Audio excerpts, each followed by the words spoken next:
मध्य प्रदेश और छत्तीसगढ़ में कांग्रेस ने पहली सूची जारी कर दी है। मध्य प्रदेश में 144 और छत्तीसगढ़ में 30 नाम सामने आए हैं। और रायपुर से बड़ी खबर आपको बता, छत्तीसगढ़ में 30 सीटों पर घोषणा हो गई है। 14 सीटों पर कांग्रेस ने एसटी प्रत्याशी घोषित किए हैं। 2 एससी सीटों पर कांग्रेस के प्रत्याशियों का ऐलान हुआ है। तो 8 वर्तमान विधायकों के टिकट भी काटे गए हैं।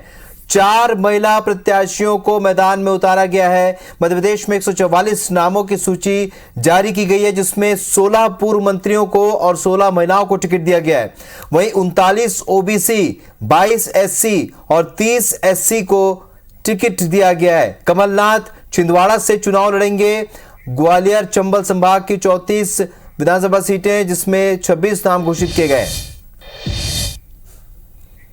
तो बड़ी खबर आपको बता रहे हैं, मध्य प्रदेश और छत्तीसगढ़ में प्रत्याशियों की घोषणा कांग्रेस ने कर दी है। पहली सूची जारी कर दी है। मध्य प्रदेश में 144 और छत्तीसगढ़ में 30 प्रत्याशियों के नाम की घोषणा की है कांग्रेस ने।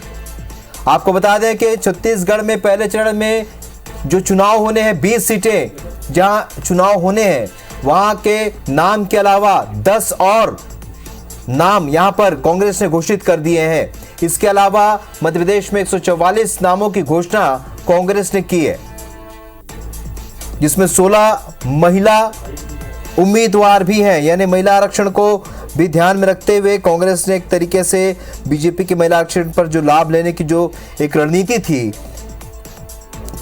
उसको ध्वस्त करने की कोशिश की है। 16 उम्मीदवार घोषित किए हैं, महिला उम्मीदवार हैं ये, जो चुनाव मैदान में होंगे। यानी अब पहली सूची जारी हो चुकी है कांग्रेस की, और इसके बाद लगातार प्रतिक्रियाओं का दौर भी शुरू हो चुका है।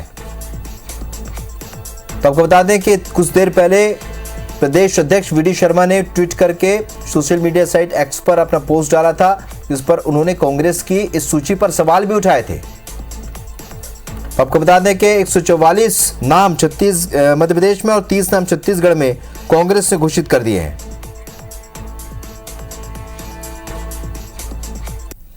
चलिए, तो इस वक्त हमारे 2 सहयोगी इस वक्त हमारे साथ लाइव जुड़े, नवीन सिंह भोपाल से और नरेश मिश्रा इस वक्त जगदलपुर से हमारे साथ लाइव जुड़े। नरेश, लगातार हम चर्चा कर रहे हैं बस्तर की सीटों पर, और बस्तर की सीटों पर जिस तरीके से चुनौती बीजेपी ने पिछले दिनों खड़े की है अपने प्रत्याशी घोषित करने के साथ ही जो कसरत की है, जो काम किया है, उसके बाद क्या लगता है कांग्रेस के इन प्रत्याशियों का कितना का फायदा कांग्रेस को मिल सकता है? क्योंकि काफी स्टडी की है कांग्रेस ने यहाँ पर प्रत्याशी घोषित करने के पहले।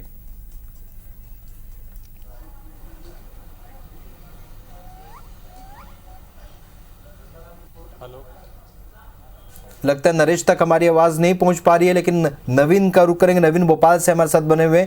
नवीन, लगातार हम देख रहे हैं, क्योंकि यहाँ पर प्रत्याशियों की घोषणा के साथ ही हमें देख रहे हैं कि कई हारे हुए नेताओं को भी यहाँ टिकट दिए गए हैं, जिसमें विजयपुर से पूर्व विधायक है रामनिवास रावत। इसके अलावा पंकज उपाध्याय उपचुनाव में आ चुके हैं। पूर्व विधायक हेमंत कटारे को भी यहाँ टिकट दिया गया है। नेता प्रतिपक्ष गोविंद सिंह के भांजे राहुल भदौरिया को प्रत्याशी बनाया गया। यानी ये वो नाम है नवीन जो कि हारे हुए थे। इनको टिकट देने के पीछे क्या मंशा है कांग्रेस की?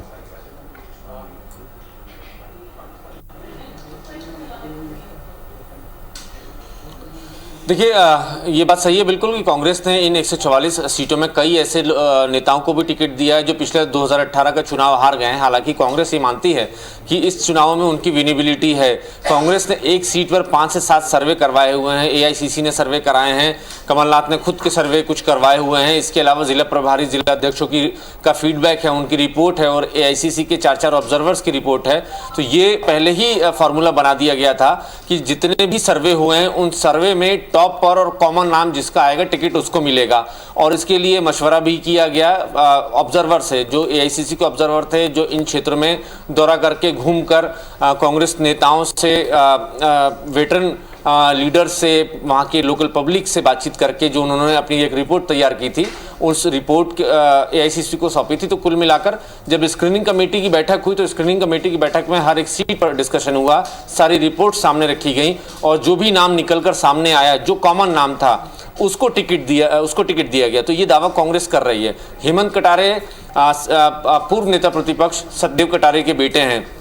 पंकज उपाध्याय 2018 का जौरा से चुनाव हार चुके हैं और इनका विरोध काफ़ी था वहाँ पर कि ये बाहरी उम्मीदवार हैं, ये इंदौर के रहने वाले हैं लेकिन इनकी रिश्तेदारी जौरा में है, इसलिए उनको वहाँ से टिकट दिया गया। तो कांग्रेस पार्टी ने दोबारा भरोसा जताया है। रामनिवास रावत बड़ा चेहरा है। रामनिवास रावत दिग्विजय सिंह की सरकार में मंत्री रह चुके हैं, ज्योतिरादित्य सिंधिया के समर्थक हुआ करते थे, हालांकि वो सिंधिया के साथ बीजेपी में नहीं गए। पार्टी ने उन पर फिर से भरोसा जताया। 2018 में सीताराम आदिवासी से चुनाव हार गए थे। तो कांग्रेस को लगता है कि 2023 में ये जरूर चुनाव जीतेंगे और इनकी विनिबिलिटी भी बेहतर है कांग्रेस की जो तमाम सर्वे रिपोर्ट्स हैं। इसके अलावा कई और ऐसे चेहरे हैं, हेमंत कटारे की बात हो गई, इसके अलावा राहुल भदौरिया, ये डॉक्टर गोविंद सिंह नेता प्रतिपक्ष के भांजे हैं, इनको टिकट दिया गया है। और भी कुछ ऐसे नाम हैं राहुल, उनको टिकट दिया गया। अजय सिंह राहुल जो पूर्व नेता प्रतिपक्ष हैं, पूर्व मुख्यमंत्री अर्जुन सिंह के बेटे हैं, चुरहट से वो चुनाव हारे थे। अप्रत्याशित हार थी अजय सिंह राहुल की। अजय सिंह राहुल ये मानते हैं अपनी गलती कि उन्होंने दौरे कम किए थे, उन्होंने क्षेत्र में कम समय दिया था, इस वजह से उनकी चुनाव में हार हुई। ऐसे कई बड़े चेहरे हैं जो 2018 के चुनाव में हारे थे, लेकिन पार्टी ने फिर से उन पर भरोसा जताया है और 2023 में उनको अपना उम्मीदवार बनाया। चलिए ठीक है नवीन, आपके पास लौटेंगे। इस वक्त नरेश मिश्रा हमारे साथ जुड़ चुके हैं। नरेश, एक बड़ी बात यहाँ देखने को मिली है कि 12 विधानसभा सीटों में 7 सीटों के वर्तमान विधायकों को एक बार फिर से टिकट दिया गया, लेकिन कांकेर, अंतागढ़, चित्रकूट विधानसभा में प्रत्याशी बदलकर नए चेहरों को मौका दिया है। तो नरेश, क्योंकि हम बार बार यही चर्चा कर रहे हैं कि बस्तर में एक नई स्ट्रेटेजी के तहत यहाँ पर बीजेपी आगे बढ़ रही थी, क्या कांग्रेस ने इस स्ट्रेटेजी को भांप लिया था और उन्हें अंदाजा हो गया था कि यहाँ पर प्रत्याशियों में बदलाव करना पड़ेगा? नरेश, आपको मेरी आवाज मिल रही है?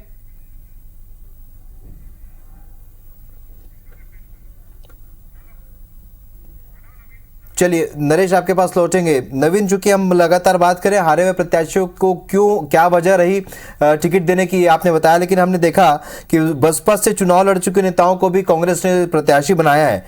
ग्वालियर ग्रामीण की सीट पर भी जो बहुजन समाज पार्टी से पिछला चुनाव लड़ चुके साहब सिंह गुर्जर को प्रत्याशी बनाया है। इसी प्रकार भांडेर में पूर्व विधायक फूल सिंह बरैया को टिकट दिया है। तो ये जो निर्णय था पार्टी का, ये कितना कारगर साबित हो सकता है आने वाले चुनाव के लिए? नवीन,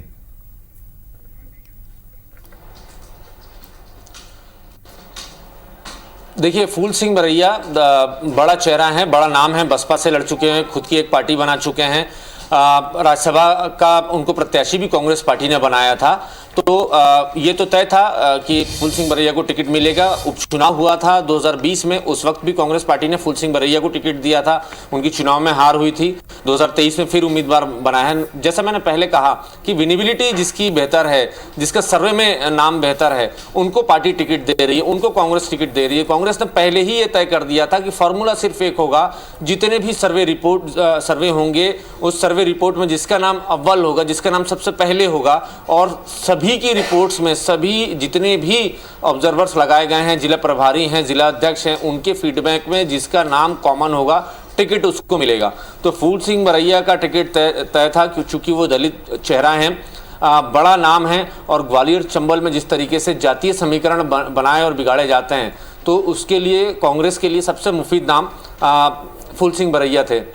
साहब सिंह गुर्जर बसपा से एक चुनाव लड़ चुके हैं, अब उनको पार्टी ने, कांग्रेस ने उन पर भरोसा जताया, तो जाहिर सी बात है शायद वहां पर साहब सिंह गुर्जर का नाम प्रमुखता से रहा होगा और कांग्रेस ने उनको अपना निशान दिया है। अपनी पार्टी में लेने के बाद उनको टिकट फाइनल कर दिया है, अब वो चुनाव लड़ेंगे। अब देखना ये दिलचस्प है राहुल कि जिन लोगों को, बाहरी लोगों को कांग्रेस पार्टी ने अपना टिकट दिया है, वो कितने बड़े लड़ैया साबित होते हैं, क्या नतीजे आएंगे, ये तो बाद में साफ होगा। ठीक है नवीन, आपके पास लौटेंगे। इस वक्त नरेश हमारे साथ जुड़ चुके हैं। नरेश, हम बार बार चर्चा कर रहे हैं कि बीजेपी ने यहाँ पर पहले प्रत्याशी घोषित किए हैं और उसके बाद वो एक तरीके से बढ़त के तौर पर देखा जा रहा था, लेकिन 12 विधानसभा सीटों में 7 सीटों के वर्तमान विधायकों को एक बार फिर मौका तो दिया है कांग्रेस ने, लेकिन कांकेर, अंतागढ़ और चित्रकूट विधानसभा में प्रत्याशी बदला है, नए चेहरों को मौका दिया है। यानी कि ये समझा जाए, क्योंकि जिस स्ट्रेटेजी पर बीजेपी चल रही थी उस स्ट्रेटेजी को भांप कर ही कांग्रेस ने बड़ा बदलाव किया है।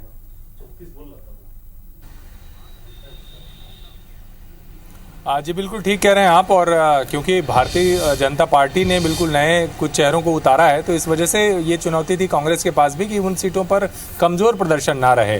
तो जो सर्वे लगातार हुए, जो आंकड़े अलग अलग रिसोर्सेज से कांग्रेस की सर्वे टीम ने जमा किए, उसी के आधार पर इस टिकट पर बदलाव किया गया है। और कांकेर देखिए हमेशा से ही ऐसा रहा ही है कि बार बार यहाँ पर टिकट बदलते रहे हैं और ये दोनों ही दलों के साथ रहा है। कांकेर विधानसभा सीट का ये इतिहास भी रहा है। तो ये यहाँ पर वोटर काफ़ी जल्दी अपना मन बदलते हैं और इसी को ध्यान में रखते हुए कांग्रेस ने यहाँ पर फिर से एक बार अपने चेहरे को बदला है। शंकर दुर्वा को यहाँ पर मौका दिया है। अंतागढ़ का मामला दूसरा था। अंतागढ़ में लगातार भारतीय जनता पार्टी का अच्छा खासा दबदबा रहा और पार्टी तमाम कोशिश के बाद भी कांग्रेस यहाँ पर जीत नहीं दर्ज कर पा रही थी। पिछली बार अनूप नाग नए चेहरे के रूप में आए, लेकिन इस बार वो समन्वय बिठाने में कामयाब नहीं रहे संगठन में, और इसकी वजह से बिल्कुल नए चेहरे जो कि पहले सरपंच रह चुके हैं उनको मौका दिया गया है। और एक तरह से पखानजूर एरिया में इनके समर्थकों की मदद से माना जा रहा है कि ये टिकट इस बार इस नए चेहरे के रूप में दी गई है।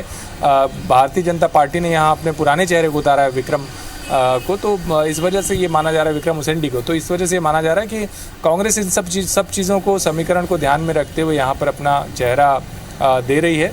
और यही वजह है कि आप देखिए दंतेवाड़ा में भी चेहरा बदला गया है। देवती कर्मा को लेकर के जो छविन कर्मा उनके बेटे हैं उनको यहाँ पर मौका दिया गया है। तो यहाँ पर भी ये था कि कहीं छविन कर्मा इंडिपेंडेंट ना लड़ जाएं या पार्टी के भीतर बगावत ना हो, इसको ध्यान में रखते हुए इस चेहरे को भी बदला गया और इसके लिए परिवार की सहमति यहाँ पर बनाई गई है। लेकिन दंतेवाड़ा अपेक्षाकृत अब भी कांग्रेस की कमज़ोर सीट मानी जा रही है, लेकिन कर्मा परिवार के अलावा यहाँ पर कोई विकल्प नहीं था। तो जहाँ तक स्ट्रेटजी की बात करें तो कांग्रेस को मौका मिल गया इस बात का पहली सूची आने के बाद कि वो ये तय कर सके कि इन चेहरों के मुकाबले उनके कौन से चेहरे ज़्यादा बेहतर प्रदर्शन कर सके। चलिए, तो ये मान सकते हैं कि बीजेपी ने पहली सूची घोषित करने के बाद जो स्ट्रेटेजी में आगे बढ़े थे और जिस तरीके से उसे लगा था कांग्रेस जल्दबाजी में कुछ ऐसे नाम घोषित करेगी, चाहे मध्य प्रदेश हो चाहे छत्तीसगढ़, वहां पर कुछ ऐसा हुआ नहीं। हालांकि काफी इंतजार के बाद और काफी स्ट्रेटेजी के तहत तैयारी करके कांग्रेस ने सूची जारी की है दोनों ही राज्यों में। देखना होगा इस सूची का कितना इंपैक्ट आने वाले समय में दिखता है। आप हमारे साथ बने रहिए। इस वक्त रुकेंगे एक छोटे से ब्रेक के लिए।